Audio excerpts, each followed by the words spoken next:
Anyway, as you saw last night, I was running my Mercedes out there, and she was humming like a champ. Well, today she's not doing too hot. Got up this morning, and I ran her like I normally do, but she was having problems starting. And this is a part of life that you deal with automobiles. Some days they're on, and some days they're off. This is why preventive maintenance is very important, especially if you have an older vehicle like I have. I have a 95 Ford 250. I have a 2002 F-150, but the one that's the biggest challenge for me is trying to keep the Mercedes-Benz running. And the challenge is not so much running it every day, but getting parts for it. Because you got to realize something. That car is a 46-year-old car. And luckily, I did find a place on the internet where I can get parts for it. Now, some parts are going to be harder to get than other parts. Because of the year of the car, and it takes a long, long time. You have to do a lot of improvising, too. And to save money, because some of these parts are really hard to get, sometimes you have to make some adaptations. In other words, like I use solar panel. Why? I'll tell you why. My radio in the car, the speakers don't work. So what I did, this is something kind of smart you can do, and I did this for my car. This is kind of ingenious, and I will show you what I did. You can buy an inverter and get a solar panel.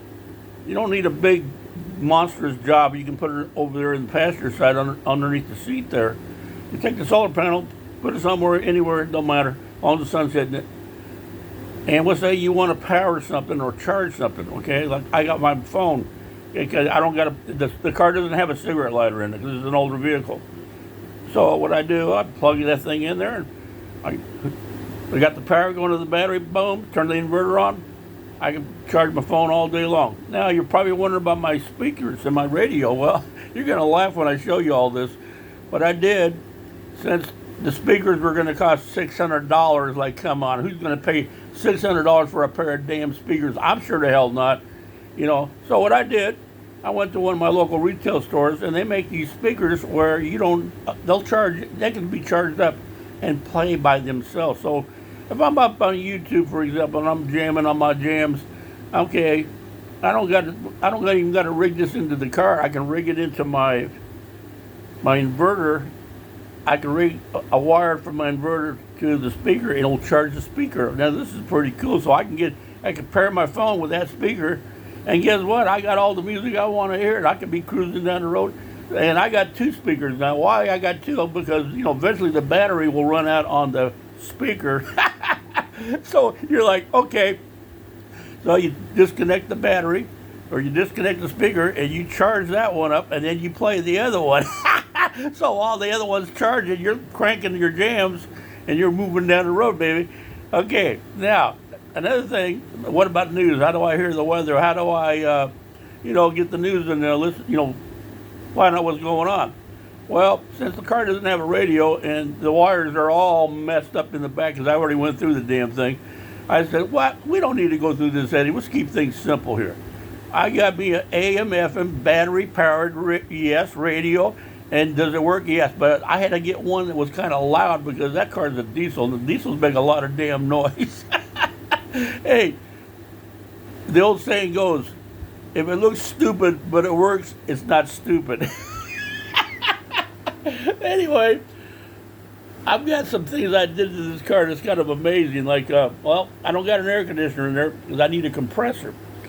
Trying to find a compressor for a 1975 Mercedes-Benz is not an easy task, and if you do find one, they're going to be an arm and a leg. So there are sites up there. There was quite a few sites up there, and I found a couple sites up there. You can get on Amazon. They got a lot of stuff. You can go on eBay, and they got stuff. There's also Mercedes-Benz has parts you can get online if you get on your phone and you look. And I've found 3 or 4 different places. I also have some local places where I get parts at. I have a dealer I go to. I can get certain things, like fuses, wires, whatever. You're not going to get everything you want, and sometimes it takes a while for these little parts to come in. Like example, trying to change my oil for my car. Okay, now you can't go down to AutoZone. You can't go over to, one of these parts stores here. They probably don't even carry the part. The fuses they don't got because this is an old vehicle. So you're going to have to, if you get an old vehicle like this, you're going to have to do a little bit of wheeling and dealing online, find out who maybe a European Volkswagen dealer or one of these European places that sell these old cars. And if you can get hooked up with that, you got, and then plus they can order parts for you too. That's another good thing they can do. I've been doing quite a bit of that. That's how I restored my Mercedes. I did it a little bit at a time.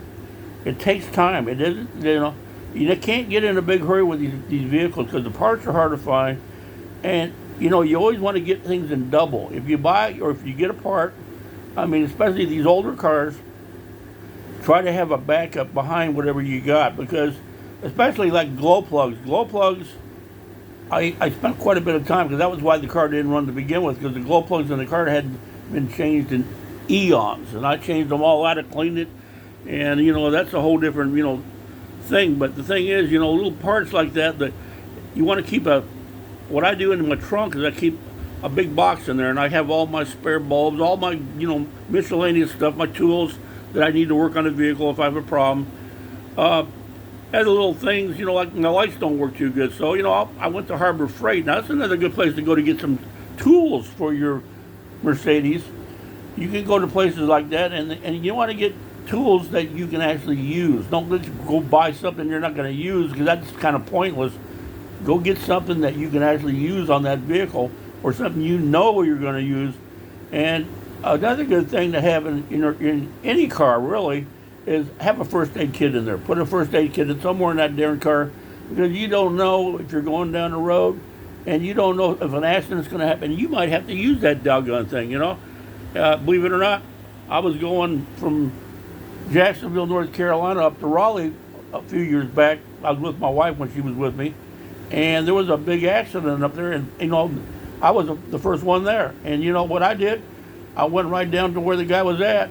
I couldn't do really much to him because he was pinned in his car, but the thing is, I had the first aid kit there, and so it's a preparedness thing. Be prepared, like a blanket in the car is a good idea. That's a good little thing to do. Toolbox in there. I got backup lights that'll flash in case something's wrong with my car. In other words, I keep that in there too, and that's also more light, and lets people know, hey, I got a problem over here, and they see me on the side of the road there, besides just the emergency flashers, because what if they don't work? You got to have a plan B. Okay, so I got that in the car. What's another good thing to keep in the trunk that's handy? Well, the blanket, I say that because you might get somewhere and it might be cold, and by the way, you might have to use it, or your heater dies on you when you're driving down a cold freeway at night. Hey, blanket keep you warm, at least keep you from freezing to death. Always carry water with you. I always carry at least 1 gallon jug of water.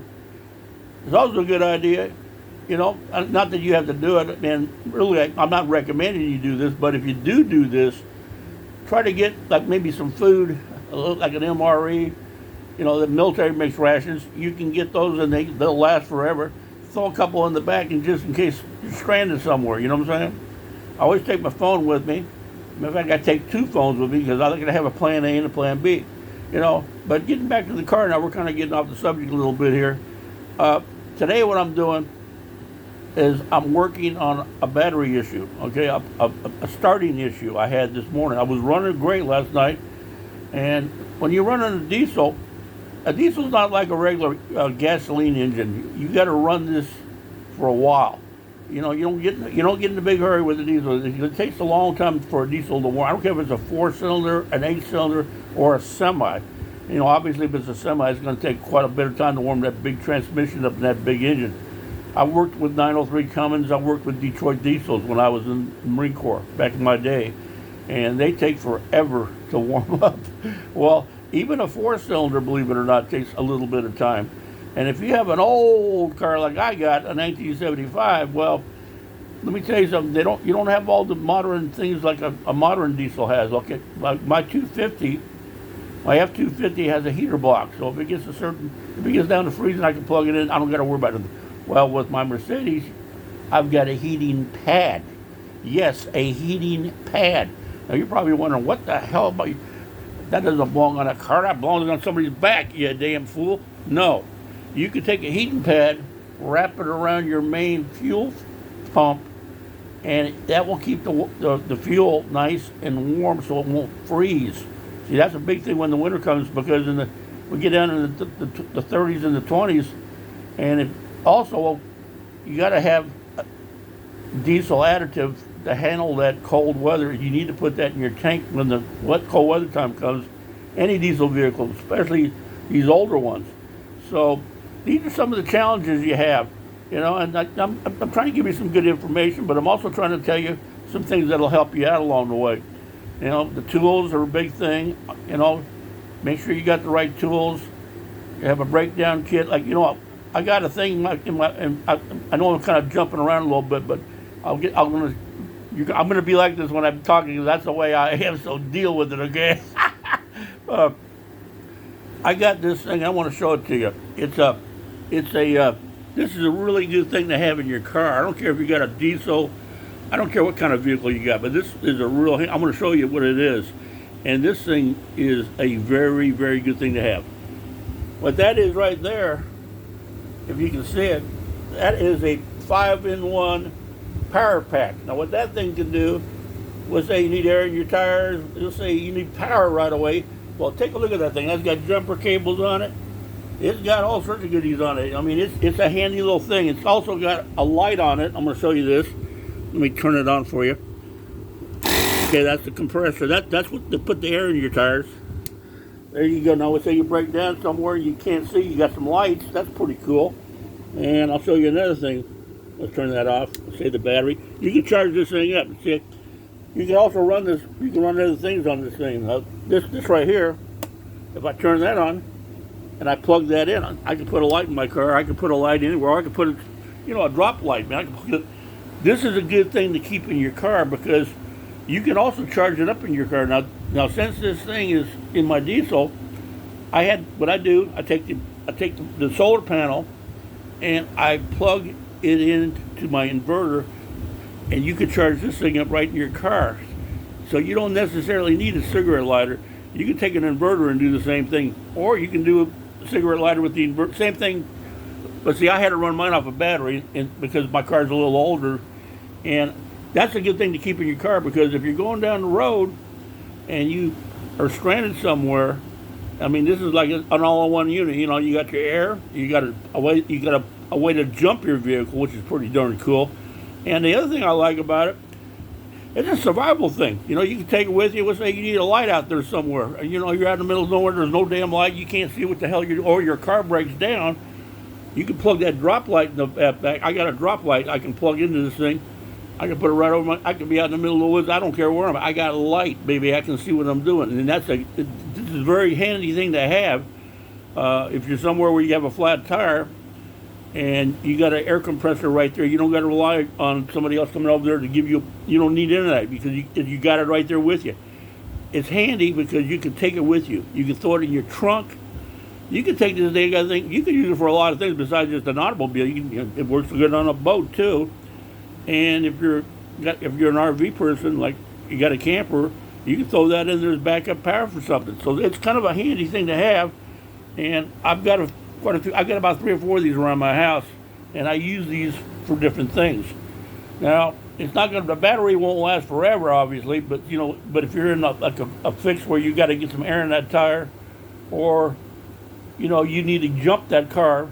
Keep in mind now, if you jump it, you're going to have to charge it up, okay? Because it's good for like a boost, just to get you back on the road. So as soon as you do that, you're going to need to plug it back in and charge it up. It don't take that long to charge up. Maybe, it depends on the weather outside with the solar panels. If you got it plugged into your automobile with a cigarette lighter, it'll take a couple hours to charge up. But once again, you got a backup there, so you're not stranded on the road and having to rely on AAA. You can pretty well take care of yourself there. I still got AAA. I use AAA because they're pretty good in case I get in a situation where I've done everything I could and I'm still stuck here. So AAA is always a good idea to get if you don't have it. So these are little tips I've learned through the years on driving automobiles and cars. I don't mean to make this a lengthy tape. My next tape's going to be outside.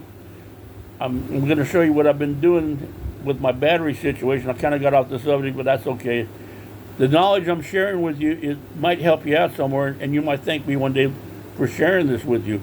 You know, I'm not a Joe Blow the mechanic here. I mean, I was an operator of a 26-ton called an amphibious vehicle in the Marine Corps for 20 years, and I learned a lot of this when I was a Marine. And I want to pass this down, my knowledge down to anybody out there that needs a little bit of knowledge on how to, maintain a car and take care of it. A car, a tank, it doesn't matter what it is. It has to be maintained. If you don't maintain it, it won't run for you. So, if you drive a car around and you don't maintain it, well, chances are it's not going to be running too long. I don't care if it's an old car or a new car. But an older car is more of a challenge, okay? They got their own little mentalities. Every car you go operate on, it seems like they got their own little mind. Well, they're waiting for that moment to screw you up, so you have to be on your toes. Well, this is called, my segment I call this is my baby. Yeah, you're probably wondering why I got all this Christmas crap around me. Well, I decided I'm not gonna take down any more Christmas gifts. I'm 60 years old. Every year I put Christmas crap up and I take it down back and forth. I said, you know what? I'm leaving it up. I don't got a maid. I don't got a wife. Hey, it's me here, and I don't want any more work than I have to do. So you know what? My crap stays up. See that? Hey, it's a lot easier to maintain your Christmas stuff. Think about this for a minute. Change out a light bulb here. You don't got to go through a box and destroy half your lights because they don't work no more because you threw them in a damn box and now they're all screwed up and you got to go buy a new string of lights. And they went, how many times have I done that? I said, no. What is it, leave them up? And one of them goes bad, not a big deal. Replace the one, you're good to go. You don't got to waste the 2 hours setting your Christmas stuff up, and you got a beautiful looking living room. And if your friends think you're nuts for keeping it up year round, well, tell them, hey, by the way, where's my present? When you walked in my house, by the way, turkey. Well, anyway, I don't mean to get off the subject. I was trying to get back to the Mercedes, but I kind of got carried away like I always do. If you enjoy this, subscribe and watch me. My name is Raleigh Wingo. I'm the crazy Amtrak Marine. Some of you know me out there. Most of you probably think I'm an idiot. I don't care what you think about me. I'm not here to please anybody. And if you don't like it, well, you can always flip the page and go something else. But I am pretty funny to watch. But no, seriously speaking, to maintain your vehicle, you got to be on top of it day by day. I mean, and some people. I'm going to shut up here because I want to get outside and show you what I'm doing out there. But I want to say this: if you got an automobile, I don't care what year it is, I don't care what kind of, you got to maintain it. You have to maintain that vehicle, and some people crank their cars up maybe like 4 or 5 times, maybe once or twice a week. Some people crank it up every day like I do because I think it's more important to crank it up every day and maintain that battery. You got to maintain it. That's the key. Maintain the vehicle. It doesn't matter what year, make, model. It doesn't really matter. But when you get older like me, you believe in this thing. I learned this in the Marine Corps. It's called KISS. Now you're probably wondering what that little word. No, it's not a kiss. I'm not going to kiss you. It means keep it simple, stupid. And if you could do that, you could probably have a car run till you die. And that's what I'm going to do with this Mercedes. I'm going to keep it real simple. When it starts getting to the point where I can't deal with it, I can't fix it, well, I'm going to bypass the headache and I'll figure out a way to get around the headache and still make the damn thing work. And I'm going to show you my next little segment on my baby. That's what I'm going to call this series of Mercedes working on my car business, my baby. Yes, Charlene, my baby. I was going to call her Christine if I didn't get her running, but I got her running good now, so I dropped Christine and I went to Charlene.